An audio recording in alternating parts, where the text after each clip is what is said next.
Bonjour peuple de Dieu, une autre vidéo aujourd'hui. Nous allons parler de l'esclavagisme. De l'esclavagisme, il y a beaucoup de formes d'esclavagisme. La première que le peuple africain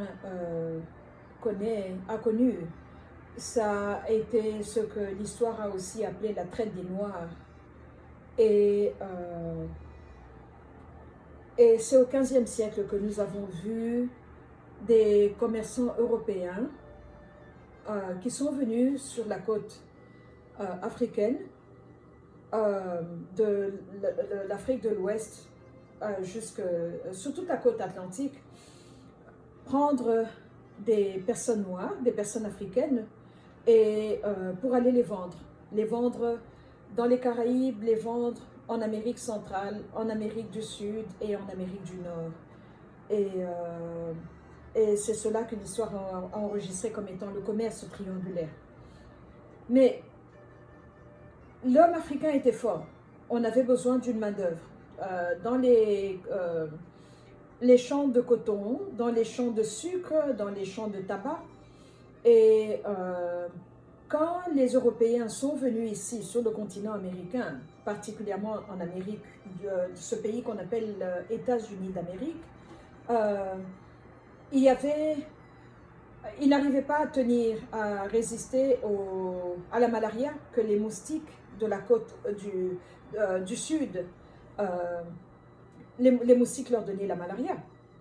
Mais par contre, le public africain qui était immunisé parce qu'il avait déjà été exposé plusieurs fois à la malaria sur le continent africain, donc il était un travailleur tout à fait parfait pour ce job-là. Et c'est comme ça que les hommes noirs ont été kidnappés de l'Afrique, emmenés ici.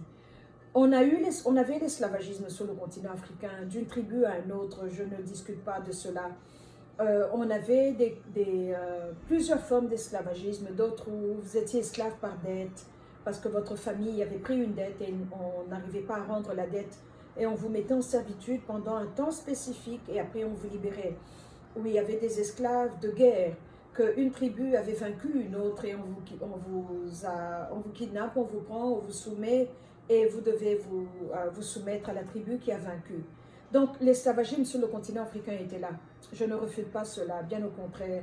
Et chaque fois que je prie, parce que le problème africain me tient à cœur, les problèmes africains sont mon point fort, ma cible, je demande toujours pardon. Pardon en tant que fille de roi.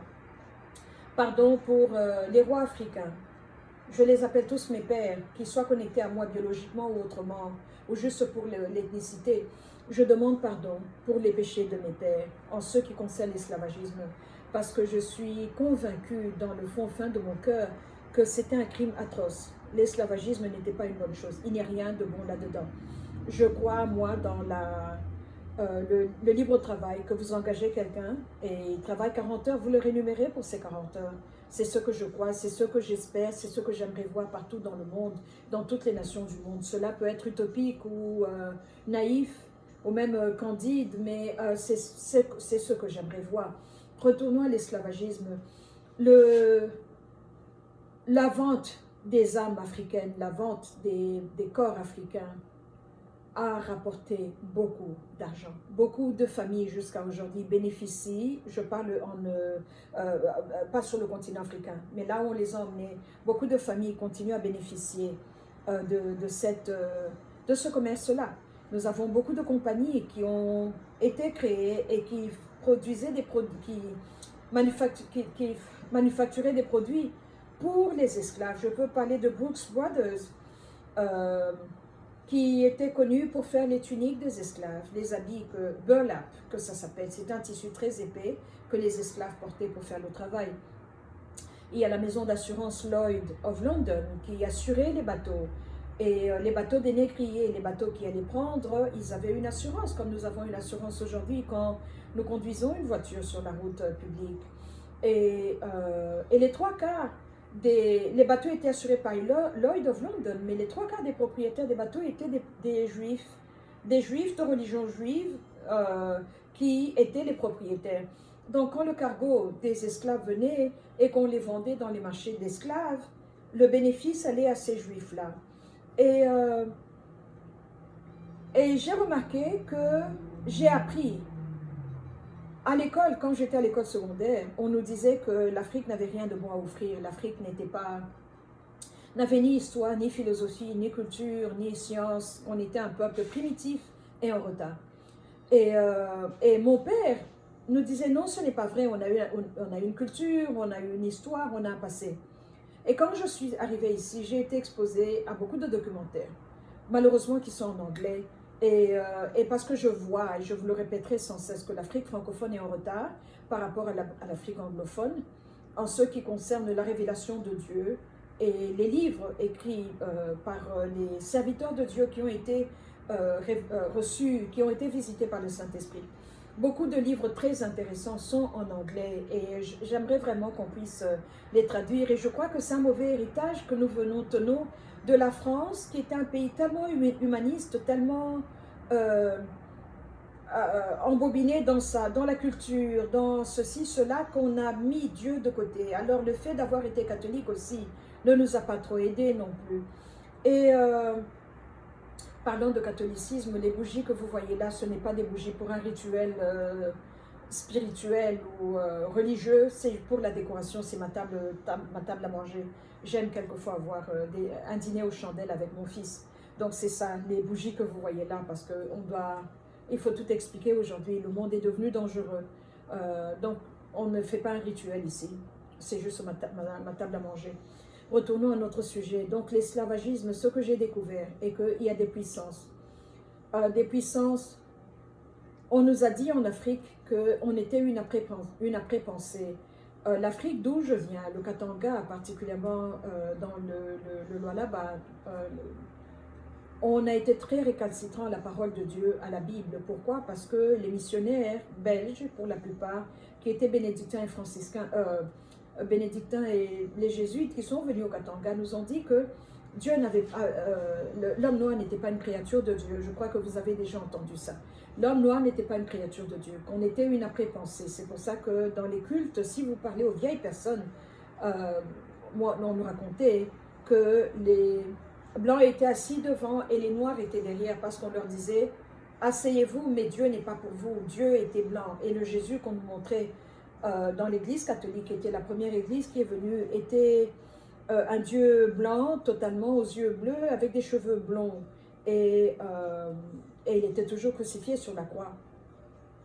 Et alors cela a poussé les Noirs à rester dans le système de leurs ancêtres, parler à leurs ancêtres morts pendant la semaine, aller se laver des gris-gris. Donc quand je dis se laver, aller se laver des gris-gris, aller faire des rituels, tout ce qui embobine le système de la divination. Et le dimanche, ils allaient à l'église.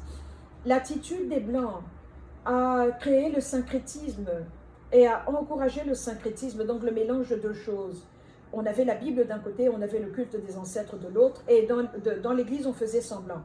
On faisait semblant. Et le problème qui était là, c'est que quand vous regardez dans l'église catholique, la liste des saints, ils sont tous des Européens. Donc leurs portraits, les petites photos qu'on donne, dans l'église catholique, on vous dit, vous mettez la photo de tel saint, vous allumez une bougie, vous brûlez de l'encens. C'était un homme blanc qui vous parlait. Alors l'homme africain de l'époque parlait à ce blanc-là, qui était déjà mort, et il rentrait à la maison, il parlait à son ancêtre qui était déjà mort. Où est la différence? C'est la nécromancie. Seulement que celui-ci est blanc et celui-ci est noir. Alors, j'ai eu à entendre des vieilles personnes qui nous disaient, fallait mieux continuer à parler à nos ancêtres parce qu'eux nous connaissaient et eux étaient concernés par nous, parce que la souffrance et la maltraitance que les missionnaires imposaient aux Noirs faisait que les Noirs se sont détachés et se sont dit, si ce Jésus, on nous dit qu'il est bon, mais que ses représentants nous tapent comme ça, nous fouettent, nous chicotent, pourquoi aller vers ce Jésus? Donc ça a créé une relation qu'on pourrait appeler aigre-douce ou love and hate avec la personne de Jésus et nous les Africains. Et alors, à force de vous répéter que vous n'êtes pas bon, à force de vous répéter que vous n'êtes que des Noirs, que vous n'êtes que des êtres primitifs, que vous êtes une après-pensée, Dieu a créé l'homme blanc d'abord et il a créé l'homme noir après, à la fin. Donc, qu'on ne qualifiait pas pour recevoir la bonté de Dieu. Tout cela a fait une fondation mentale, physique Et maintenant, spirituel. Dans le spirituel, pourquoi je dis ça? Le psaume 118 nous dit, « La pierre qu'ont rejetée ceux qui bâtissaient est devenue la principale de l'angle. C'est de l'Éternel que ceci est venu. C'est un prodige à nos yeux. » Nous avons des puissances ici sur terre qui sont vieilles comme le monde, qui ont originé même avant que Jésus ne vienne, qu'il ne marche la terre, cette terre des hommes. Des puissances qui sont là, qui combattent l'œuvre de Dieu et qui bâtissent des choses qui ne sont pas de Dieu. Ils sont excellents dans comment dire ça? Ils bâtissent beaucoup. Alors que moi, la Bible me dit que la pierre qu'ont rejetée ceux qui bâtissaient est devenue la principale de l'angle. Donc pour moi, qui bâtis aujourd'hui, parce que je suis en train de bâtir une œuvre là, là maintenant on est en train de bâtir quelque chose de spirituel qui n'est pas visible. Jésus est ma pierre angulaire, parce que je suis ici parce que je crois en Jésus. Et je ne peux pas bâtir sans Jésus. Il est la fondation sur laquelle je bâtis. Mais vous avez d'autres puissances qui savent qu'il y a un Jésus, qui combattent ce Jésus-là et qui ne veulent pas bâtir avec Jésus, qui bâtissent autre chose. Vous comprenez entre les lignes de qui je parle et de quoi je parle. Ces puissances-là sont venues et avant de venir dominer l'Afrique, ils ont dominé dans l'esprit d'abord. Dominé dans l'esprit d'abord. En faisant quoi? En faisant des incantations, en faisant des jeûnes, parce que nous avons du côté de l'ennemi aussi, des gens jeunes, du côté de l'ennemi aussi, les gens maudissent, du côté de l'ennemi aussi, les gens font ils tuent leur corps, comme on dit, se mortifier, pour pouvoir évoluer et aguerrir l'esprit. Donc, les armes spirituelles sont là des deux côtés. Et le problème qui est là, c'est qu'ils ont totalement recouvert le continent africain avec leurs malédictions, avec leurs programmes. Et alors, avec cela, il fallait donc venir. Je vais rester seulement aujourd'hui sur l'esclavagisme physique et mental. On nous a dit donc que tout ce qui venait de l'Europe était bien et ce qui était africain était mauvais. Alors, ils ont mis des malédictions au-dessus de la terre africaine. Je suis très sérieux, je ne sais pas un film ou une allégorie que j'ai lue quelque part. Je suis en train de vous dire des choses que j'ai eu à faire, que j'ai eu à me battre avec, que j'ai eu à défaire et à détruire, parce que ça fait 17 ans que je prie pour ceci. Donc c'est un domaine que je maîtrise sans me vanter. J'ai reçu des révélations qui m'ont fracassé, ça m'a pris du temps pour me remettre. Et ce que j'ai découvert donc, qu'ils ont mis des couvertures sur l'espace aérien, sur la terre africaine elle-même a été maudite, et le sous-sol africain a été maudit. Alors partout, nous avons eu, depuis que l'homme blanc est venu, dans la République démocratique du Congo, le premier blanc qui est venu, c'était Diego Cao, en 1452. 1452, donc le 15e siècle, était une année pivotale spirituellement parlant. Nous avons cet individu qui qu'on appelait Christophe Colomb, qui a soi-disant découvert l'Amérique, comme s'il n'y avait personne qui arrivait ici. Il a découvert Hispaniola, qui était une île. D'un côté, on l'a appelée République dominicaine, et de l'autre, on l'a appelée la République d'Haïti. Toujours dans ces années-là. Nous avons en Amérique du Sud tous ces conquistadors, comme on les appelle, qui sont venus conquérir et qui ont commis des atrocités. Chez les Aztèques, chez les Mayas, on a eu des peuples qui ont totalement disparu, qui étaient là mais qui ne sont plus là, comme les Taïnos, qui étaient les premiers habitants de l'île d'Hispaniola. Christophe Colomb les a décimés. Il les a décimés. Il n'y en a plus. Hein. Et tout ça s'est passé au XVe siècle. C'était une année que l'Europe a appelée Renaissance. Mais pour que l'Europe puisse renaître, il fallait qu'elle tue l'Afrique. Et c'est là où la mort de l'Afrique est arrivée. L'Europe s'est superposée. Et le malheur de l'Afrique est que la proximité. L'Europe est tellement proche de nous que c'est comme ça que le mal a commencé. Donc ces malheurs-là, ces problèmes, ces malédictions, ces puits d'iniquité ont été mis dans la terre africaine pour générer des problèmes, pour générer le mal. Alors ça c'est d'un côté. Maintenant prenons de l'autre côté le système de divination, de cannibalisme, de sorcellerie, de bakishi qu'on avait, de proximité avec la mort et la nécromancie. Ça a été une tempête perfect, comme on appelle, le perfect storm. C'est ça qui a créé le problème de l'Afrique et de l'homme noir. Parce que ceux qui ont été emmenés dans les îles, dans les Caraïbes et tout ça, ont emmené les coutumes africaines. C'est comme ça que quand vous parlez à un Cubain, il va vous parler Combien de fois je ne vous dirai pas quand je rencontre des frères latinos et que je leur dis que je suis du Congo, ils me donnent des hugs, oh my sister. Je lui dis pourquoi tu dis ma soeur? Il dit parce que l'esprit qui me garde est un esprit qui vient du Congo. On est les Bakongo, on est les Palo Mayombe, on vient de la forêt du Mayombe, là-bas au Bakongo. Mais de quoi est-ce qu'ils sont en train de parler? Ils sont en train de parler de sociétés occultes et ésotériques qui existaient sur le continent africain, qui ont été emmenées avec les esclaves. Alors nous avons le Palo Mayombe qui est totalement le culte des ancêtres. D'abord il faut s'habiller en blanc parce que le blanc est la pureté, soi-disant. Il faut offrir la nourriture, des libations, des parfums, sacrifices d'animaux. Et c'est tout un culte. Vous avez le Santeria.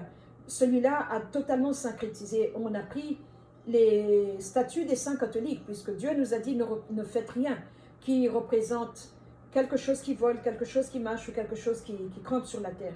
Mais dans l'église catholique, dès que vous entrez, vous avez des statues. Jésus est la lumière du monde. La lumière est venue dans le monde et les hommes n'en ont pas voulu. Dès que vous entrez, il faut allumer une bougie là. Et on vous dit que si vous allumez la bougie, Dieu va vous voir. Comme si Dieu était aveugle.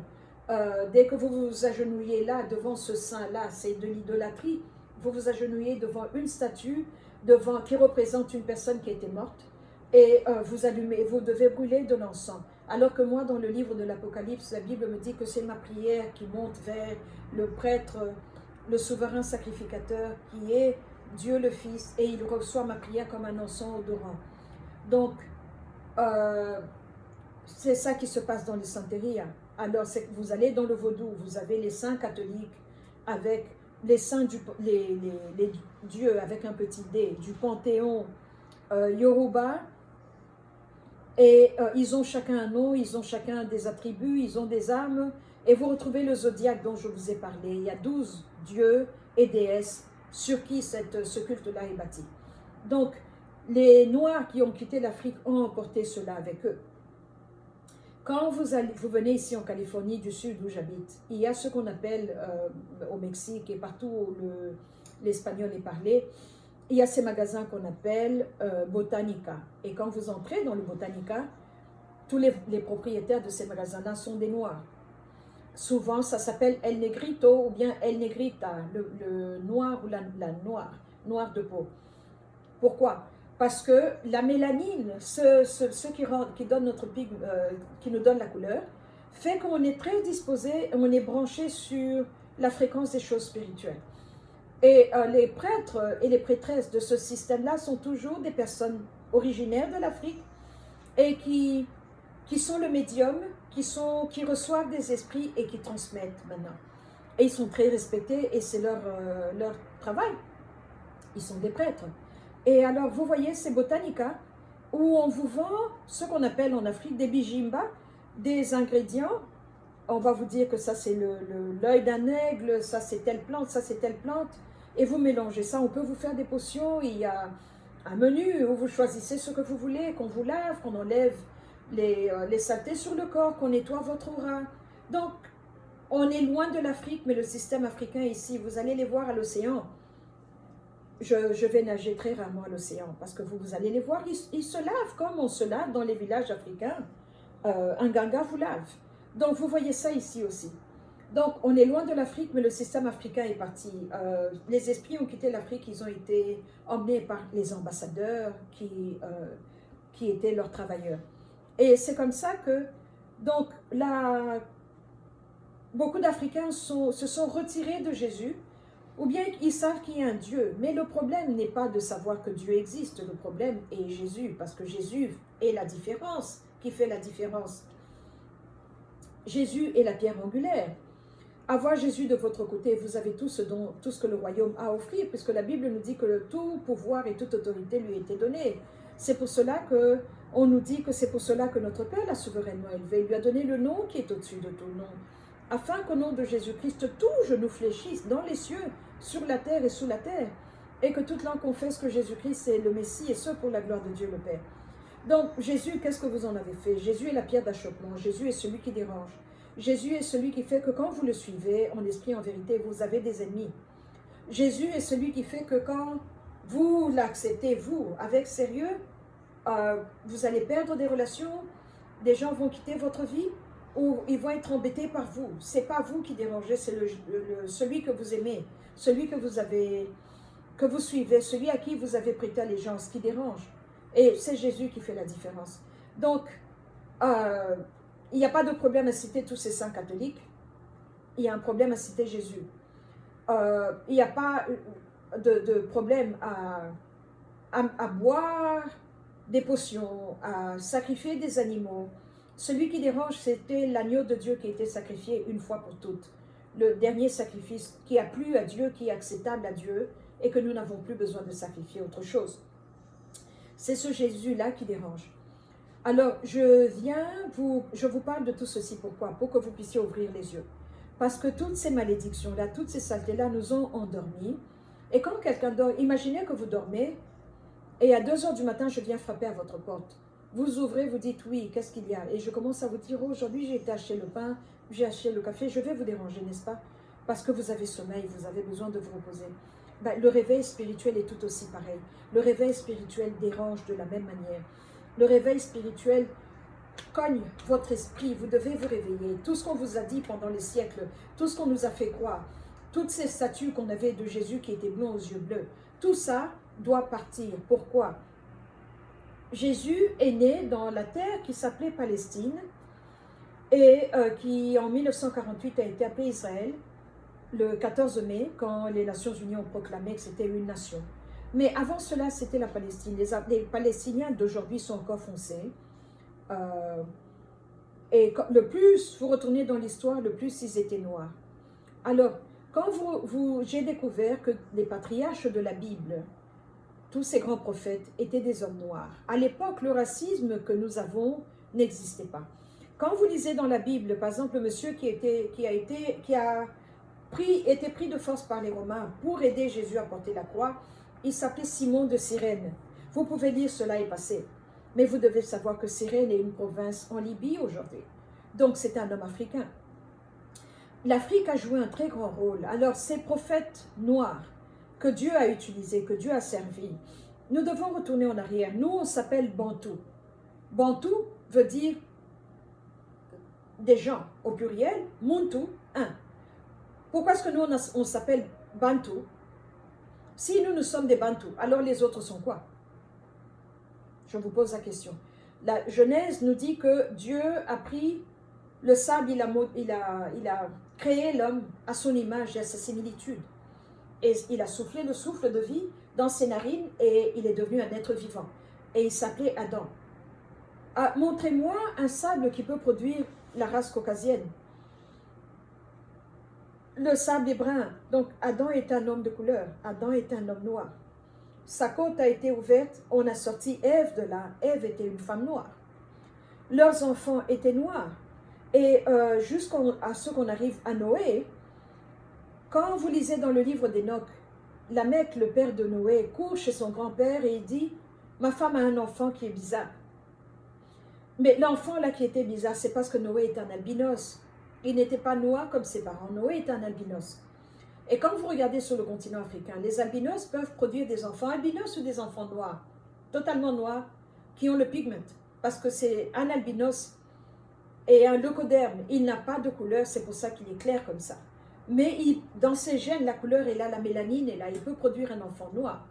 Et c'est comme ça que Noé a produit ses 3 enfants, qui sont les pères des races. Donc quand vous allez jusqu'à ce que vous voyez Marie, cette femme qui était bénie, qui a été choisie par Dieu, pour porter le Fils de Dieu, elle était une femme noire.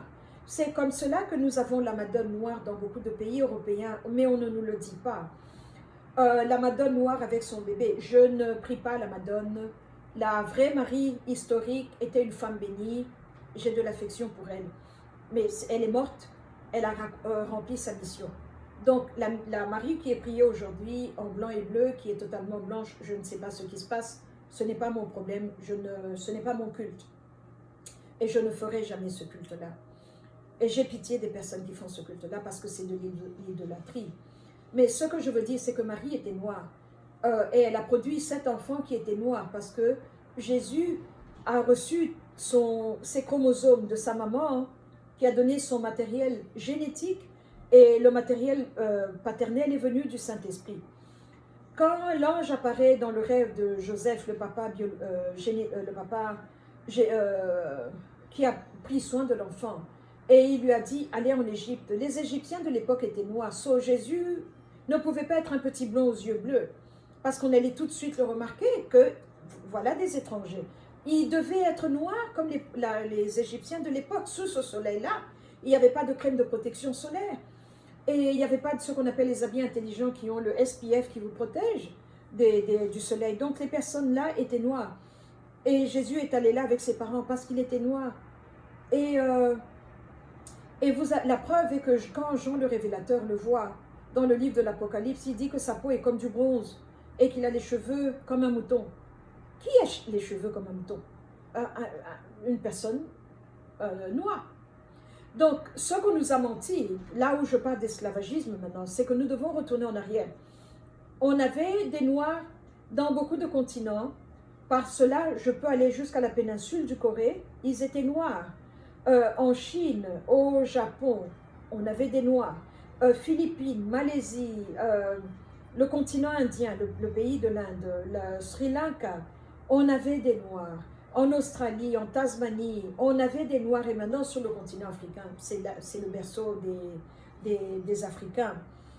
Et l'histoire ne nous a pas dit cela. L'histoire nous a confinés seulement nous, qu'on était sur le continent africain. Mais quand vous regardez, on les appelle les négroïdes asiatiques, mais ils sont venus d'où? Les habitants des Philippines, les premiers, c'est des hommes noirs, ils sont assez petits de taille, on les appelle État. État veut dire domaine, l'homme. On retourne encore au Bantou. Les Noirs sont la créature de Dieu. Adam et Ève étaient noirs. L'histoire ne nous a pas dit cela. L'histoire ne veut pas nous dire cela. On nous le dit, mais dans des termes voilés, quand on parle de la théorie out of Africa. Quelque chose est venu de la terre africaine et parti dans le monde. Et si je vous disais que le jardin d'Éden n'est pas limité seulement, n'était pas un petit jardin que moi je peux contrôler, mais que le jardin d'Éden est sur la Tanzanie. Je vous donnerai les références la prochaine fois si vous voulez. Vous pouvez m'écrire et je veux bien vous envoyer les vidéos qui m'ont emmené à cette conclusion, plus la révélation du Saint-Esprit. Donc on doit briser l'esclavagisme mental maintenant et voir que l'homme noir a été créé par Dieu. L'homme noir est le premier homme. Ici sur terre, on est l'homme originel et ce n'est pas par un complexe de supériorité ou quoi, c'est une vérité. Parce qu'après tout, quand Jésus est mort, la Bible nous dit à tous ceux qui ont cru en lui, à eux, il leur a été donné la possibilité d'être appelés enfants de Dieu. Donc si vous croyez en lui, vous êtes enfants de Dieu. C'est le premier, c'est ça la vérité et c'est ma vérité aussi. Mais le problème qui est là, c'est qu'il y a eu des puissances, des loges qui ont voulu garder cette vérité secrète pour mieux garder l'homme noir esclave, pour mieux garder l'homme noir en bas. Et alors je viens vous réveiller, je viens réveiller vos esprits. Je viens vous réveiller. Faites attention aux détails. Regardez ce qui se passe. Et c'est tout à fait possible d'être un noir, fier d'être africain et fier de ses origines et être un chrétien aussi. Je sais que l'Égypte noire, l'Égypte ancienne était noire. Mais je refuse de me coller à cet héritage-là parce que ce n'est pas un bon héritage. Et c'est comme ça que nous nous arrêtons ici aujourd'hui. Et nous devons briser les chaînes de l'esclavagisme intellectuel. Nous devons sortir de là.